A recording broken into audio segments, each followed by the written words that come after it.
High, আমি ইপসিতা। সবাইকে আমাদের চ্যানেলে স্বাগত জানিয়ে শুরু করছে একটা নতুন ব্লগ। আজকে ব্লগের শুরুতেই আপনাদের শেখাবো বেথো শাক রান্না। এটা একটা অন্যরকমভাবেই করা হয়েছিল সেটা। তো যাই হোক, কিন্তু তার আগে জানাই সবাইকে সরস্বতী পুজোর অনেক অনেক শুভেচ্ছা ও নেতাজির জন্মদিনের অনেক অনেক অভিনন্দন। সবাই খুব ভালো করে দিনটা কাটান। তো যাই হোক, যে কোনো শাক রান্না করার জন্য সবার আগে শাকটাকে ভালো করে ধুয়ে রাখতে হয়। তো সেটা করে রেখেছি। এবার একটা শুকনো কড়াই নিয়েছি। কড়াইয়ের মধ্যে শুকনো খোলায় ভেজে নেব কিছুটা পরিমাণে রসুন আর শুকনো লঙ্কা। এটা একটুখানি ভালো করে নাড়াচাড়া করে নিয়ে এই যে জলটা আছে, ভেতরে যে ময়েশ্চারটা আছে, সেটাকে শুকিয়ে নিতে হবে। নিয়ে এটা আলাদা করে সরিয়ে রাখতে হবে। তো এই রকমভাবে বেথু শাক রান্নাটা এটা অ্যাকচুয়ালি মিস্টার দেব করেছিল একবার এই ইউটিউবের কল্যাণে, মানে ইন্টারনেটের কল্যাণেই কোথাও একটা দেখে, কিন্তু তার মধ্যে নিজস্ব একটা স্টেপ আলাদা করে অ্যাড করেছিল। তো যাই হোক, খেতে খুব ভালো হয়েছিল। সেই সময়ই জিজ্ঞাসা করেছিলাম কিভাবে করেছো, তো সেটা আমাকে বলেছিল। আমি আপনাদেরকে বলেছিলাম যে একদিন আমি স্টেপ বাই স্টেপ আপনাদেরকে দেখাবো। তো দেখুন, নাড়াচাড়া করে এই কি কি যেন বলে, রসুনটার মধ্যে একটু কালার এসে গেছে। তো যাই হোক, এবার দিয়ে দিচ্ছি সাদা জিরে। তো সাদা জিরেটা দিতে গিয়ে তাড়াহুড়ো করলাম, তাতে একটুখানি গন্ডগোলই হলো, সেটা পরে দেখাচ্ছি। তো এই সাদা জিরেটাকেও হালকা হাতে নাড়াচাড়া করে নিচ্ছি। দেখুন কালার এসে গেছে, আর এই যে মাটিতে একটুখানি পড়লো। তাড়াহুড়ো করতে গেলে অলওয়েজ কাজ বিগড়ায়। আচ্ছা, নেক্সট স্টেপ, যেটা মিস্টার দেব এই রেসিপিটা যেখান থেকে শিখেছে, সেখানে শাকটাকে সিদ্ধ করে নেওয়া আছে। জল দিয়ে, মানে কড়াইয়ের মধ্যে দিয়ে জল যে জলটা বেরোবে সেটা শুকিয়ে নেওয়া আছে। মিস্টার দেব আগের দিন একটুখানি তেল দিয়েছিল, দিয়ে শাকটাকে নাড়াঘাটা করে নিয়েছিল। তা আমিও তাই করবো। সামান্য তেল, নাড়াকে বরাবর তেল দিয়ে শাকগুলো দিয়ে দেবো। গরম হয়ে গেছে। আজকে যে শাকটা দিয়েছে সেটা এতটাই কচি, এটাকে না আবার ছোট ছোট করে কাটার কোনো প্রয়োজন নেই। জাস্ট জলটা শুকানোর তো এমনি একদম সুন্দরভাবে হয়ে যাচ্ছে। একদম কচি তাজা শাক দিয়েছে। তো আর আমি ওই ডাটা মাটা একদম সব ছেড়ে দিয়ে শুধুমাত্র শাক আর ওপরের কচি অংশটাই নিয়েছি। মা সুন্দর করে বেছে দিয়েছে। তো এবার দেখুন, এটা জলটা শুকাবো, শুকিয়ে এই সব কিছুর সাথে বেটে নেব। তার সাথে নুনও দেবো, নুন দিয়ে বেটে নেবো। ঠিক আছে, এটা শুকানো বেটে এগুলো সব এটাকে শুকিয়ে বেটে ফিরছি। এই দেখুন, এই যে শাকটাকে আমি এরকম খুন্তি দিয়ে কেটে কেটে এটাকে ভালো করে মিশিয়েছি। জল একদম শুকিয়ে গেছে, দেখে বোঝা যাচ্ছে যে এটা কোচানো হয়নি। একদমই না, খুব নরম, মানে খুব কচি শাক দিয়েছিল। আজকে মানে যতগুলোবার শাক নিয়ে এসেছি তার মধ্যে বেস্ট শাকটা এবারই আজকেই আনা হয়েছে। তো যাই হোক, এটা হয়ে গেছে। এবার এটাকে আমি পেস্ট করব সব মশলা দিয়ে। আর এখানে আবারও একটু রসুন আর কাঁচা লঙ্কা কুচিয়ে নিয়েছি। তো এই শাক আর এইগুলো সমস্ত কিছু নুন আর চিনি দিয়ে আমি খুব সুন্দর করে পেস্ট করে নেব। একটা মিক্সির জারের মধ্যে এই মশলাগুলো, যেগুলো আর কি শুকনো খোলায় ভাজলাম, জিরে, শুকনো লঙ্কা আর রসুন নিয়ে নিচ্ছি। এটাকে ব্লেন্ড করে নেবো, যেরকমটা বললাম। তো যাই হোক, চলে আসি অন্য একটা কথায়। সেটা হচ্ছে গিয়ে, আপনারা অনেকেই আমাকে বলেছেন, কেউ মেসেজ করে ফেসবুকে, কেউ ফোন করে, কেউ হোয়াটসঅ্যাপে, যে কি ব্যাপার ভিডিও কেন দিচ্ছ না, অনেক দিন গ্যাপ হয়ে গেল। তো হ্যাঁ, সত্যিই গ্যাপ হয়ে গেছে, ক্ষমা প্রার্থী। কেন, কী জন্য, মানে সেটা ওরকমভাবে পুরো মানে বলা যাবে না, অনেকগুলো কারণ, তো তাই জন্য। তার মধ্যে শরীরটাও একটা মেন। তো যাই হোক, কি কেন দিইনি, কেন আসিনি, সেটার থেকেও বড় কথা, আমি এখন এসেছি, এখন আমার শরীর ভালো আছে, এখন আমি ব্লগ করতে পারছি। তো এটাই সবচেয়ে বড় কথা, তাই না? তো যাই হোক, যারা আমাকে খবর নিয়েছেন, অনেকেই খবর নিয়েছে, তাদের জন্য, তাদেরকে মানে কি বলবো, অনেক অনেক ভালোবাসা জানালাম। দেখুন, একবার এটাকে ব্লেন্ড করে নিয়েছি। হ্যাঁ, এরপর শাকটা দেবো, শাকটার সাথে আবার একেবারে ভালো করে ব্লেন্ড করে নেব। তাহলে কি হবে, এই নুন, তারপর চিনি, এইগুলো আর মশলার সাথে একেবারে কড়াইয়ে যতটা ভালো মিক্স হবে, তার চেয়েও ভালো যদি এই মিক্সিং জারের মধ্যে মিক্স করতে পারি, আরও ভালো হবে। তো তো দেখুন আমার এটা খুলতে এক হাতে খুব প্রবলেম হচ্ছিল, সেই জন্য ক্যামেরা রাখলাম, রেখে এবার খুললাম, খুলে দেখাচ্ছি। ঠিক যেরকমটা চাইছিলাম সেরকমই কিন্তু হয়েছে। আপনারা এরকমভাবেই করে নেবেন, তারপর নেক্সট স্টেপে আমরা যাব। এইবার দেখা যাচ্ছে, হ্যাঁ দেখলেন একদম সুন্দর হয়ে গেছে। এইবার কড়াইয়ে অল্প তেল দিয়ে রসুন আর কাঁচা লঙ্কা দিয়ে এটাকে একবার নেড়ে নিলেই হয়ে যাবে। শাক বাটাটা আমি বার করে নিয়েছি। অরিজিনাল রেসিপির মধ্যে মিস্টার দেব আমায় বলেছিল যে এর মধ্যে জাস্ট সর্ষের তেল, কাঁচা সর্ষের তেল ছড়িয়েই ওরা খায়, কিন্তু এই যে স্টেপটা এটা মিস্টার দেবের সংযোজন, ঠিক আছে। তো একদম সামান্য একটু তেল নিয়ে নিলাম, তেল নিয়ে দিয়ে দিচ্ছি লঙ্কা আর রসুনটা, একটুখানি হালকা ভেজে তারপর ওই শাকটা দিয়ে দেবো, নাড়াচাড়া করে নামিয়ে নেবো। আমারও মনে হয় এই স্টেপটা করলে সেটাতে স্বাদটা আরও বাড়বে। হালকা একটু ভালো করে ভেজে নিয়ে রসুনের মানে ওখানেও রসুনের ফ্লেভার আছে, এই যে রসুনের কুচিগুলো যখন শাকটার সাথে উঠে পড়বে কাঁচা লঙ্কার সাথে, না করলে বুঝতে পারবেন না এই স্বাদ থেকে আপনারা বঞ্চিত থাকছেন। একদম তাড়াতাড়ি বেতো শাক নিয়ে আসুন আর এরকম করুন, আর করে আমাকে কমেন্ট করে বলুন যে কেমন খেলেন। এই যে ভাজা হয়ে গেছিল, সঙ্গে সঙ্গে দিয়ে দিয়েছি আমি শাকটা, দিয়ে নাড়াঘাটা করে নিয়েছি। আর এই যে তলায় কালো কালো ওইগুলো কোনো পোড়া নয়, এটা শাক বা এগুলো ভাজতে গিয়ে এরকম একটু লাগলে আরও টেস্টটা বাড়ে, ঠিক আছে। ও অপূর্ব গন্ধ বেরোচ্ছে, ব্যাস এবার খাওয়ার অপেক্ষা। একদম রেডি, একদম এটা বেতো শাকের ভর্তা বলুন যাই বলুন একেবারে রেডি।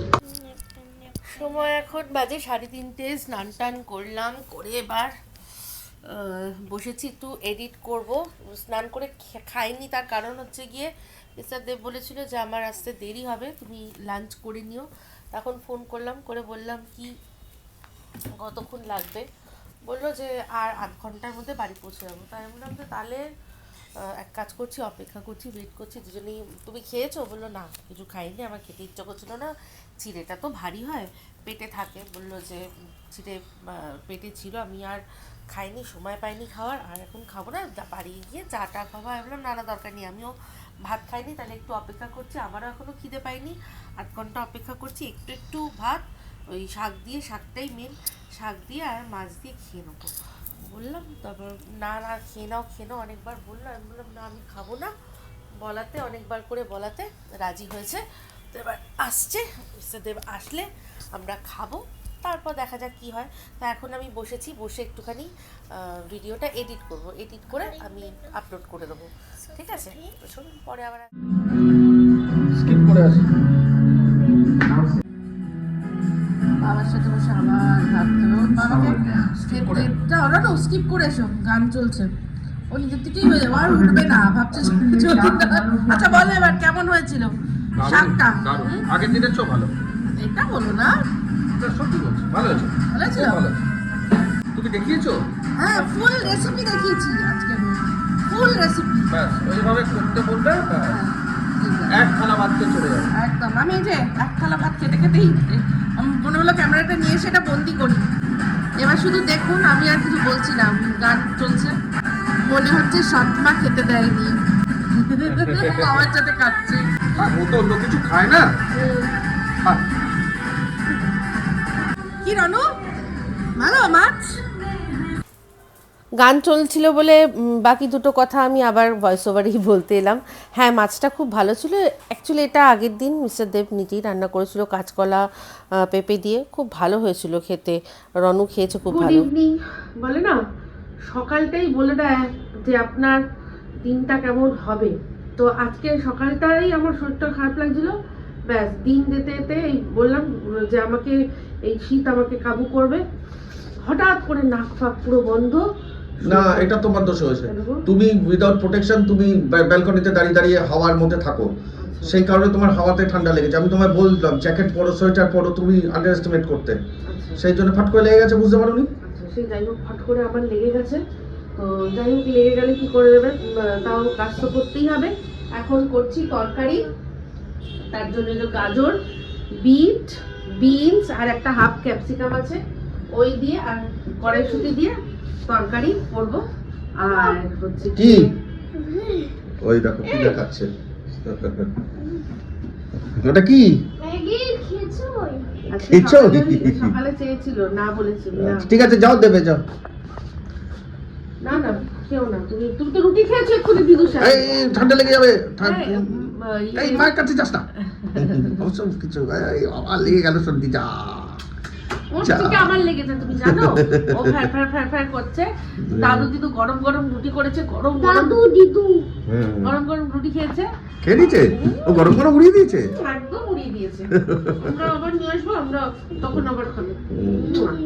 এখন তা এখন আমাদের তরকারি করবে। হ্যাঁ তরকারি হবে।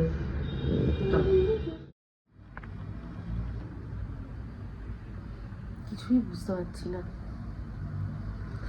আজকে এই ফোনটা আপডেট মানে হয়েছে, এমনিতে iOS ওটা নিজের থেকেই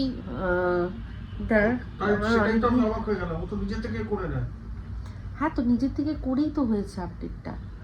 তো তাই দেখছি আপডেট হওয়ার পর দেখছি পুরো চেঞ্জ হয়ে গেছে, একদম যা যা ছিল যেরকম যেরকম সব চেঞ্জ হয়ে গেছে। তাই দেখলাম একটুখানি কেমন ক্যামেরাটা এখন কেমন লাগছে। আলোর উল্টো দিকে তুমি, সেই জন্য আরো বাজে লাগছে। বাজে আমি আলোর অপোজিটে আসো একটা, মনে রাখো। হ্যাঁ আছে। Good morning. আজকে হচ্ছে গিয়ে 21 তারিখ আর বুধবার। আজকে টাপুরের ফ্লাইট, টাপুর আজকে হায়দ্রাবাদ ফিরে যাচ্ছে। গতকাল মঙ্গলবার ছিল, টিপটা পড়েছি, সেই টিপটা এখনও রয়েছে। হ্যাঁ ফেস ওয়াশ দিয়ে ঘষে ঘষে তুলিনি, এমনি মুখ ধুয়েছি, তো তাতেও ওঠেনি। ওঠা ভালো লাগে আমার টিপটা থাকলে। আর যাই হোক এখন যাচ্ছি বাজারে।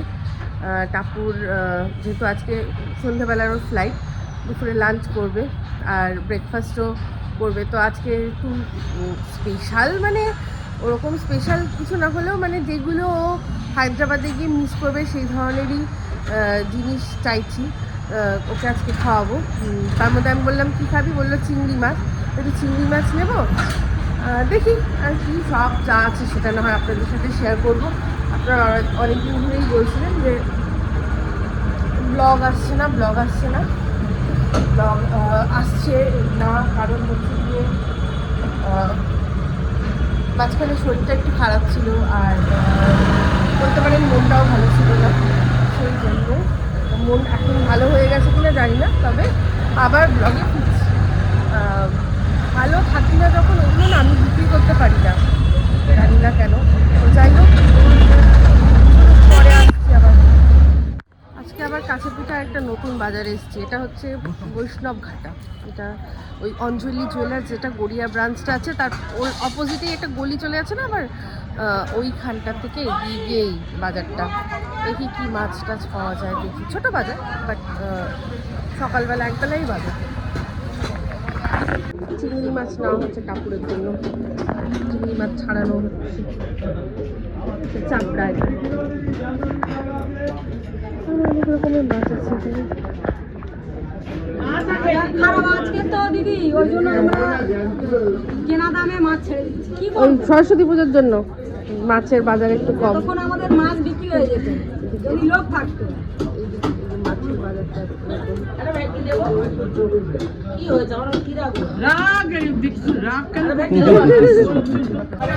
মাছ না হলে আর চিকেন নেবো ব্যাস, আর কোনো মাছ টাপুরের জন্য চিকেনও ভালোবাসে, মানে ভালোবাসে ইন দ্য সেন্স খাচ্ছে এখন। একটু চিংড়ি মাছ সর্ষে দিয়ে খাবে বলেছে, সর্ষে দিয়ে চিংড়ি করে দেবো আর চিকেন করে দেবো ব্যাস, গল্প শেষ। বেশ হলুদ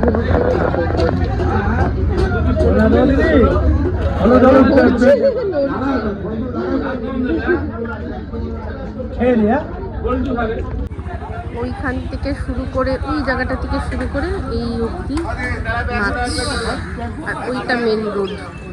এইদিকেও আছে বাজার, ভালোই বাজার, ছোটোর মধ্যে বেশ ভালো বাজার, লোকালদের জন্য খুবই সুবিধা। ভেতরে একটা ছোট্ট করে মাটনেরও দোকান আছে, যদিও খুব ছোটো সাইজের, চিকেনেরও দোকান আছে, এদিকে সবই আছে, বেশ ভালো বাজারটা।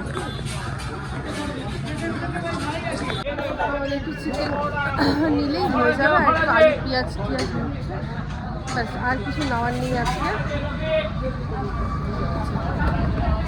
এই হচ্ছে ব্যাপার।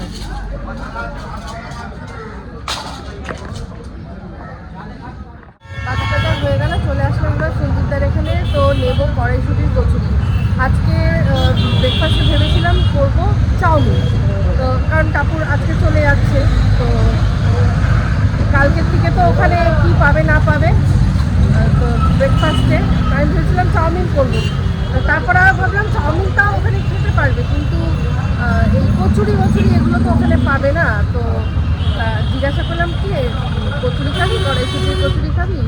হ্যাঁ, ওর ওই হ্যাঁটার মধ্যেই সবটা লুকিয়েছিল। তো যাই হোক, সেই জন্য বাজার করে চলে আসলাম এখান থেকে, সঞ্জিতদার এখানে আদর্শ হোটেলে, এখান থেকে নেবো কড়াইশুঁটির কচুরি। গরম গরম নিচাদের ভাজাচ্ছে, ভাজিয়ে নিয়ে নেবো। আর বাজার তো হয়েই গেছে, ব্যাস তারপর ব্রেকফাস্টটা করি, রান্নার কাজে আমি লেগে যাব, ব্যাস এই হচ্ছে ব্যাপার।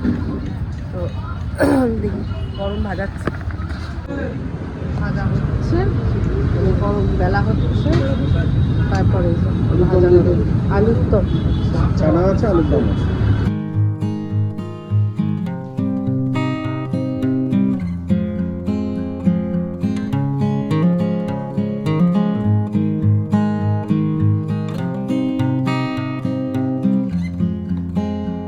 কমপ্লিট। ঠিক আছে, একটা জিনিস শুধু করছি, সেটা হচ্ছে এখানে যে বেগুনি ভাজছি, আর কি কি রান্না করেছি মানে কমপ্লিট হয়ে গেছে, সেগুলো দেখাই দাঁড়ান এক এক করে। এই বেগুনি ভেজে ভেজে রাখছি। আচ্ছা, এটা হচ্ছে শিম বাটা, আর এটা হচ্ছে পালং শাক চিংড়ি, পালং চিংড়ি বাটার মতো করেই করেছি। আচ্ছা, আর টাপুরের স্পেশাল বলেছে সর্ষে দিয়ে চিংড়ি খাবে, এই যে সর্ষে দিয়ে চিংড়ি করেছি। ঠিক আছে, আর এই যে এটার মধ্যে আছে ডাল, এটা আগের দিন করেছিলাম, ডালটা কড়াইশুঁটি দিয়ে মুগ ডাল, এটা ফ্রিজে থেকে না পুরো বরফ হয়ে গেছে বলে এরকম লাগছে, এটা গরম করতে হবে। তো ব্যাস রান্না বান্না সব কমপ্লিট, তাড়াতাড়ি করে খাওয়া দাওয়া করে তারপর উর্বিরা আসবে, আমরা বেরোবো, একসাথেই বেরোবো। যাবো হচ্ছে গিয়ে টাপুরকে ছাড়তে। টাপুর এয়ারপোর্ট পৌঁছে গেছে, রন এসছে, পিপি এসছে, আমরা ছাড়তে এসছি টাপুরকে। যা মানে অবস্থা, আমরা ভাবছিলাম মানে এই মানে ফ্লাইট মিস হলো কি হলো না, প্রচুর জ্যাম। যাই হোক,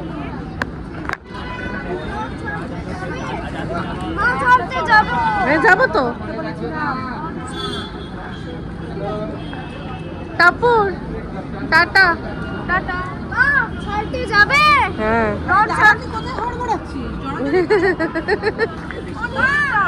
ছাড়তে যাব। টাপুর দিদিকে টাটা করে দাও, হাগ করে দাও, টাটা করে দাও। আসো রনু, হাগ করো, এই আমাকে ফোন করে নিও, করে দাও। মা টাটা। যাব, আর ছাড়তে চলে যাবো তো। আসো, টাটা। আসো, চলো টাটা, টাটা করো এখানে ক্যামেরায়। টাটা সবাইকে, খুব শিগগিরই আসছি আবার। টাটা, সাবধানে যাও। টাটা। ওই যে টাপুর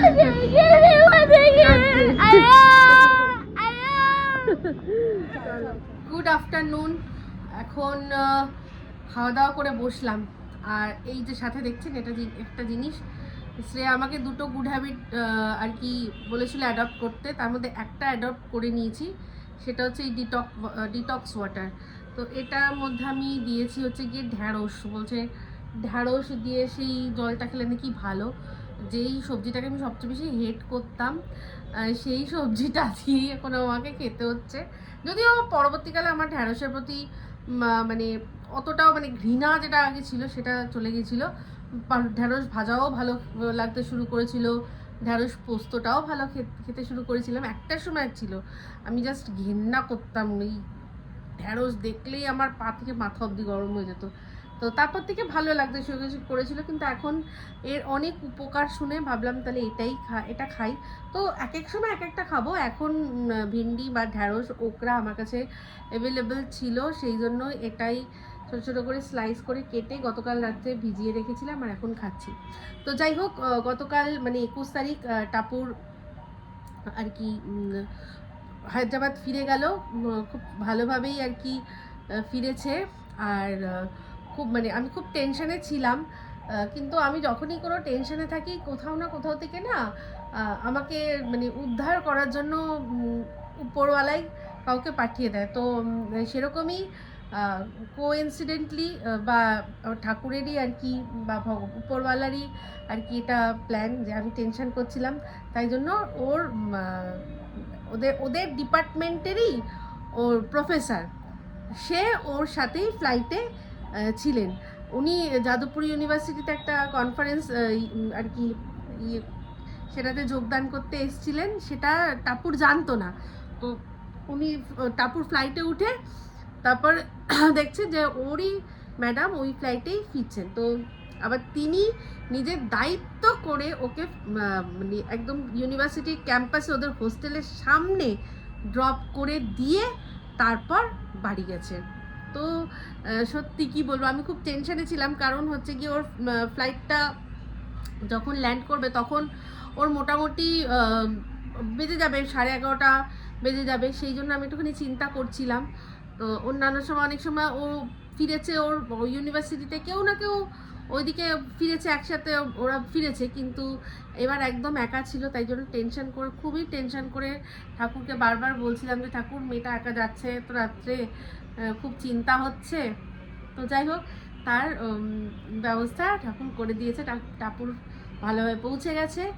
তো যাই হোক, এই আনন্দের খবরটা দিয়েই আমি আজকে এখন এই ব্লগটা শেষ করছি, এই প্রমিস করে যে এবার থেকে আবার কন্টিনিউ করব ব্লগ। কেন কী জন্য করতে পারিনি সেগুলো না হয় থাক সেগুলো, বরং নতুন করে ব্লগ করি, সেটাই বরং ভালো হবে, ঠিক আছে? তো যাই হোক, আমার শরীরটা খুব খারাপ ছিল, এইটুকুই আপডেট আপনারা পেয়েছেন, আর বাদবাকি সব ঠিকই আছে, ঠিক আছে? তো চলুন এই বলে ব্লগটা শেষ করছি। যদি ভালো লাগে লাইক শেয়ার কমেন্ট করতে ভুলবেন না, যারা চ্যানেলটা সাবস্ক্রাইব করেননি তারা সাবস্ক্রাইব করে নেবেন। সবাই ভালো থাকবেন, সুস্থ থাকবেন, আবার আসছি খুব শীঘ্রই এক নতুন ব্লগ নিয়ে। তো চলতে হ্যাঁ ফ্রেন্ডস, তো আমি याद रखना।